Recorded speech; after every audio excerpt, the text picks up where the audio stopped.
Hello guys, today I will show you how to convert Celsius and Kelvin. First go to google.com and search convert Celsius to Kelvin. For example, put 100 Celsius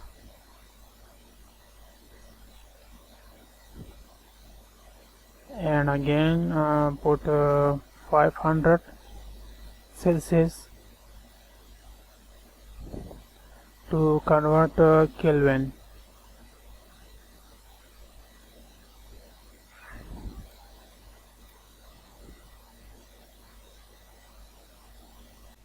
This method is very easy to convert Celsius and Kelvin.